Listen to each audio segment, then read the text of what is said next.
네, 신지우입니다. 예전에 일본 디자이너가 이런 우산을 만든 적이 있는데요. 잘 보면 우산 손잡이 끝에 뭐가 달려있죠? 이걸 떼서 머리끈으로도 쓸 수가 있다는 거예요. 예쁘긴 한데 제 생각에는 이걸 가지고 다닐 수 있는 사람이 별로 없을 거라고 생각이 듭니다. 왜냐? 머리끈과 우산은 사람이 살면서 가장 많이 잃어버리는 물건이거든요. 잃어버리게 해서 또 사게 만들겠다는 건지, 뭐 자주 잃어버리니까 아예 같이 둘 다 가지고 다니라는 건지 의도를 알 수가 없는데, 얘네들은요, 왜 유독 자주 사라지는 걸까요? 흔하니까, 별로 중요하지 않아서 아무데나 뒀다가 그 자리를 기억하지 못하는 거겠죠. 그런데 이게 사실은 귀신이 가져가서 그렇다는 이야기가 있어요. 일본에서 만들어진 괴담인데요. 어떤 사람이 죽기 전에 마지막으로 쓴 물건과 비슷해서 자기 건 줄 알고 귀신으로 찾아와 가져간다는 겁니다. 일본이 세계 최대 괴담 보유국이죠. 우리나라 괴담도 알고 보면 거의 다 일본에서 넘어왔어요. 그래서인지 우리나라나 일본 공포 영화를 보면은 머리를 묶은 귀신이 없습니다. 다 풀어 헤치고 그렇게 밖에서 비를 맞고 서 있잖아요. 자주 잃어버리는 물건에 이런 괴담이 더해져서 만들어진 이미지는 아닐까 생각될 정도인데, 사실 일본의 괴담은 실제 사건으로 만들어지는 경우가 많습니다. 왜 많냐? 이게 사건을 알리는 방식 때문이에요. 미국은 영화나 다큐멘터리를 많이 만들죠. 넷플릭스 들어가 보면은 실제 사건을 각색한 실화입니다, 뭐 이런 자막으로 시작하는 영화, 드라마, 다큐 굉장히 많고 다 미국 거예요. 일본도 지금은 드라마로 많이 만들지만 예전엔 소설이나 만화책 위주였습니다. 사건을 글로 접하게 되니까 읽으면서 이미지를 상상하게 되고 이걸 다시 전달하는 과정에서 살이 붙을 수밖에 없겠죠. 이런 형식으로 괴담이 소문나는 겁니다. 실제로 1960년에 일본에서 여중생이 사망했고 속옷들이 사라졌어요. 그런데 시신을 찾고 보니까 죽은 학생의 몸 안에서 발견이 됐거든요. 범인이 피해자 배를 갈라서 안에 넣었던 겁니다. 사라지는 물건의 괴담은 이 사건에서 시작이 됐던 거죠.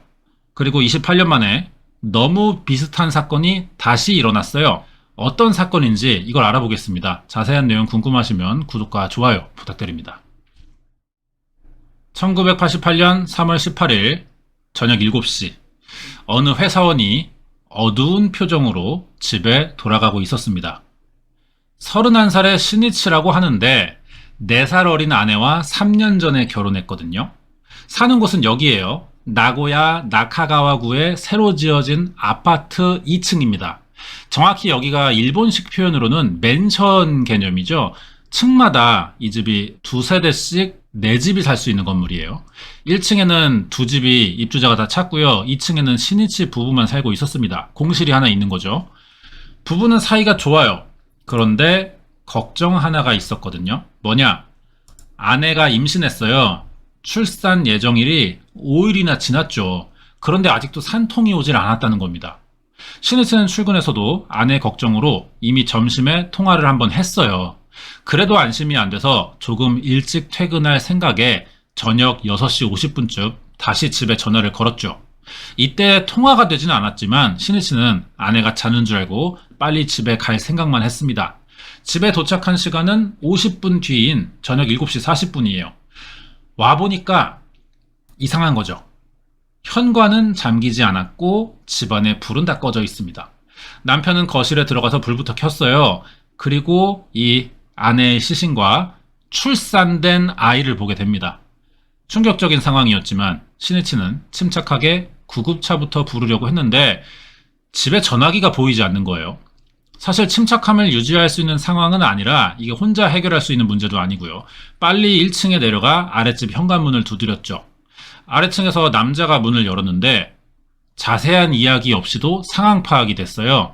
아이 울음소리가 가장 먼저 들렸고 신이치의 표정만 봤을 때 윗집에서 아이가 태어났다는 생각에 빨리 구급차를 부릅니다.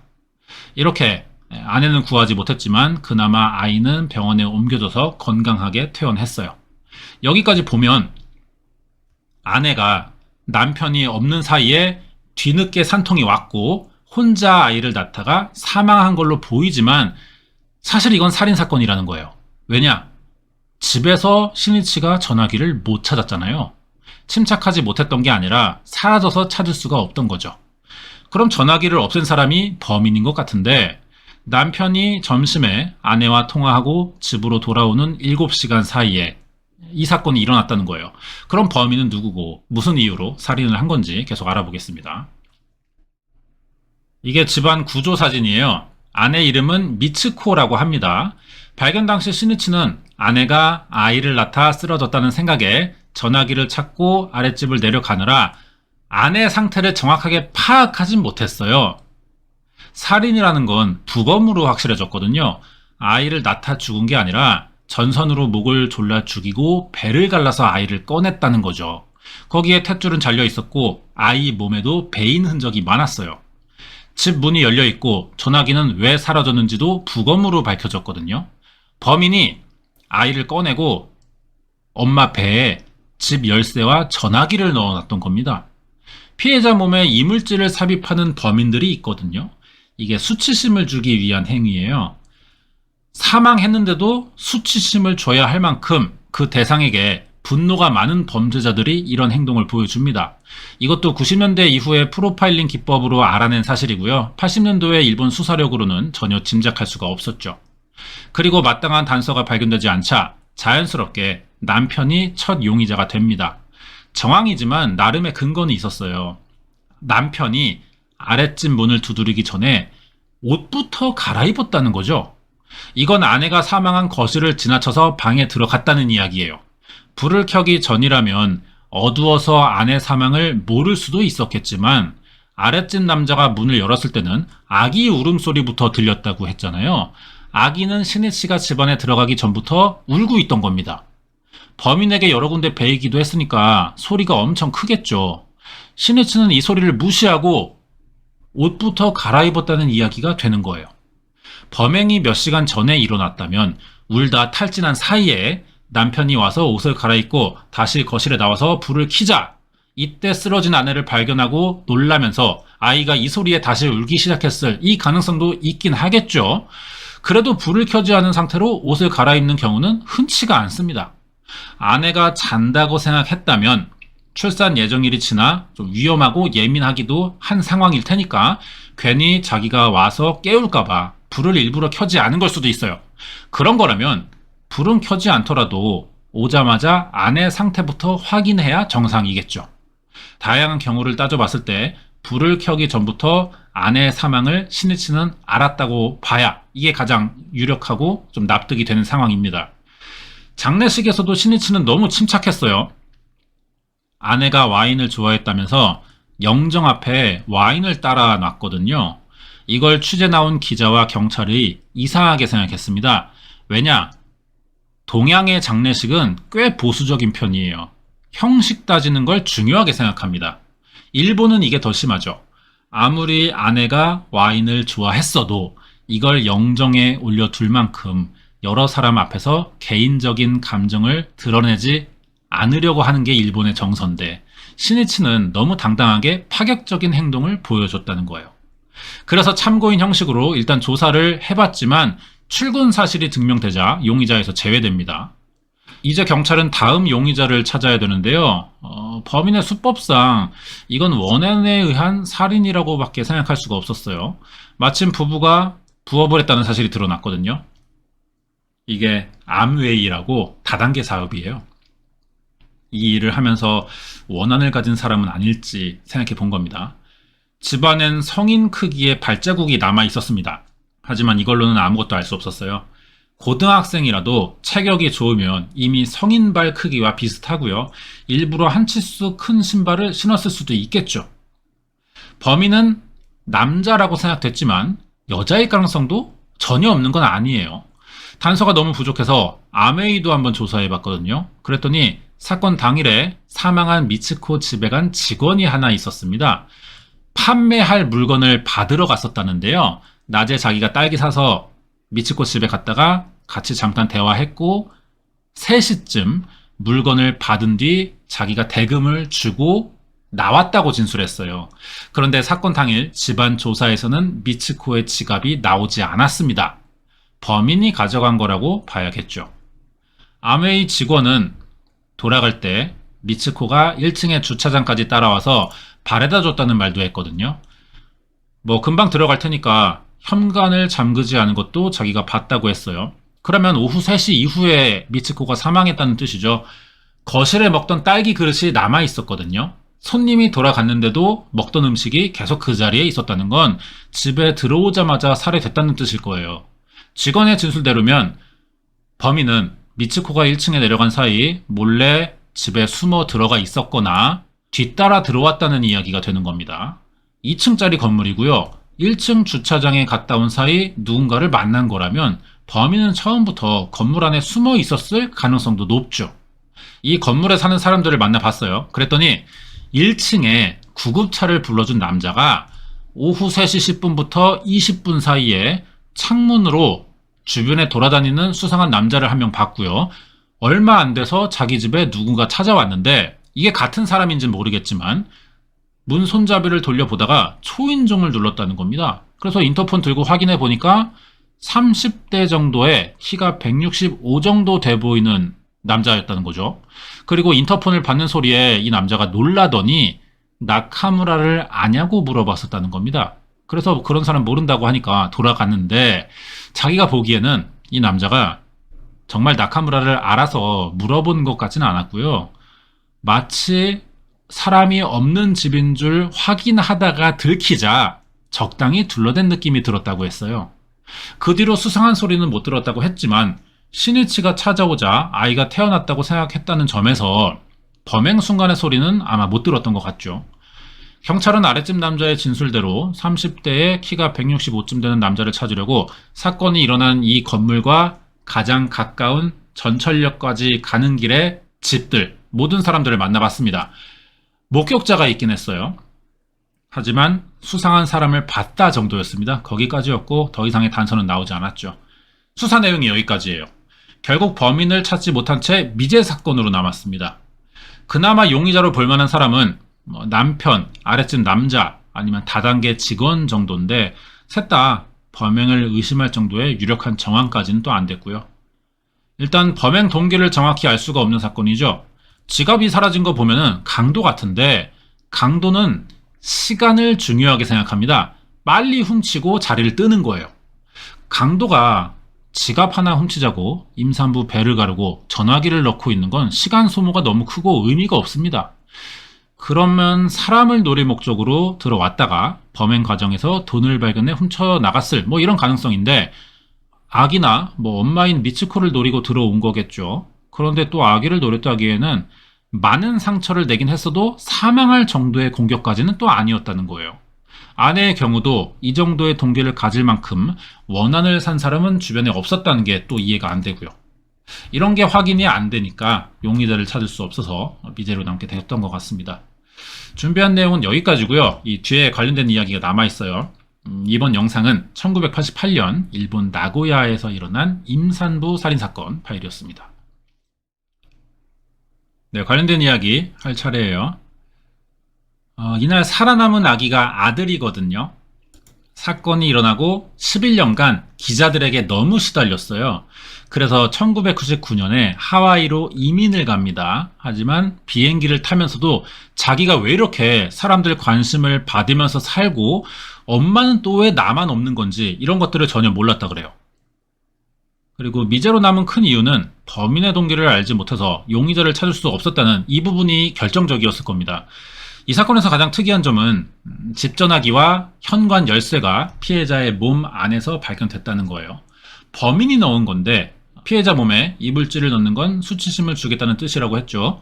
하지만 죽은 피해자는 감정을 느낄 수가 없어요. 사실 이 행위 자체는 가치가 없습니다. 그러니까 피해자가 살아있을 때 해야만 의미가 있는 건데 죽고 나서 범인이 이렇게까지 하는 이유가 뭐냐?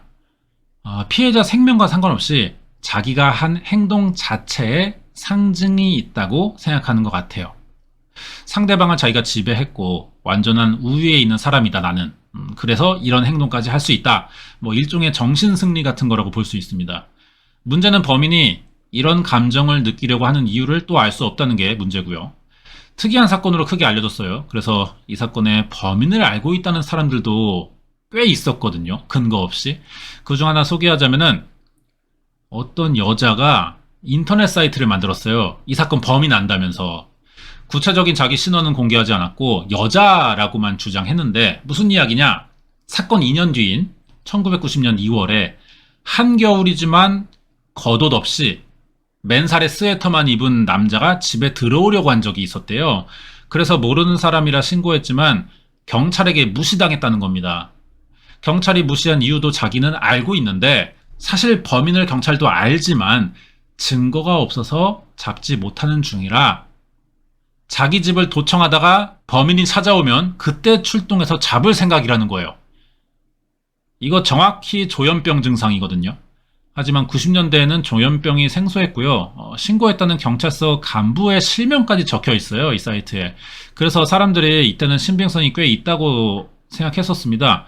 왜냐면은 어쨌든 이 여자가 하는 말은 자기 집에 강도가 들어오려고 했었다는 건데 사는 지역이 아이치현이거든요. 같은 나고야에 있어요.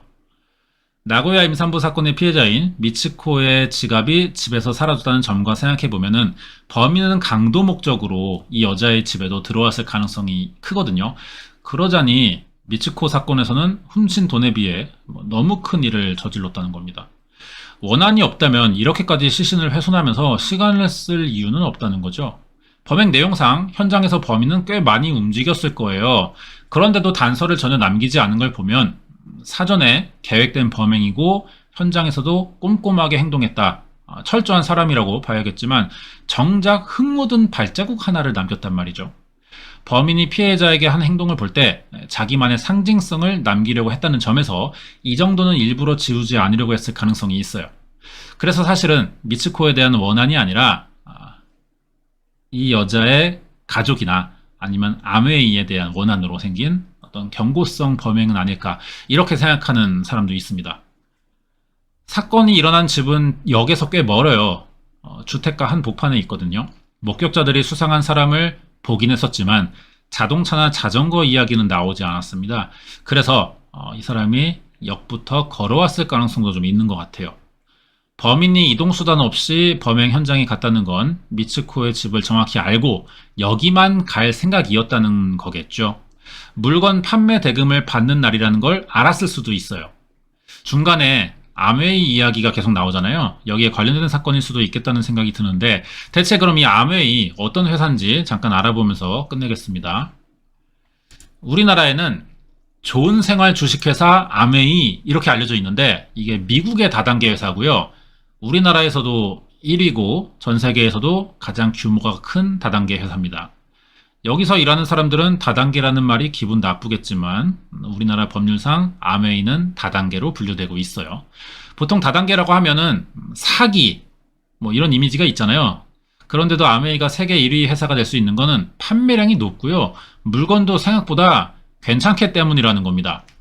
주로 건강기능식품, 화장품, 정수기, 공기청정기를 파는데 실적에 따라서 직원들에게 등급을 매기고 배당금을 주는 방식으로 운영되죠. 한마디로 회원이 회원을 구해오는 만큼 회사가 돈을 주겠다는 겁니다. 그래서 다단계라는 거예요. 다단계는 아래 등급일수록 손해를 보기가 쉬운데 규모가 크다는 건 계속 새 회원은 생겨나고 있다는 말이거든요. 하위 등급도 수익을 낼 수 있으니까 유지된다는 거예요. 그만큼 물건을 만드는 공장과 유통사의 수준도 높습니다. 계열사도 있고요. 의외로 경영 구조가 탄탄해요. 그래서 계속 사업을 확장해 나갈 수 있는 것 같죠.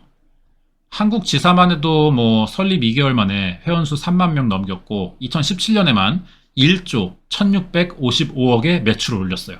지금 전 세계에 아메이 지부가 있고 일어나고 있는 관련 사건, 사고도 사실은 어느 기업에서나 일어나는 정도의 일들이었거든요. 미츠코와 시니치 부부가 여기서 어떤 등급이었는지는 확인되고 있지 않아요. 그리고 직접 가입시킨 회원들도 있을 겁니다.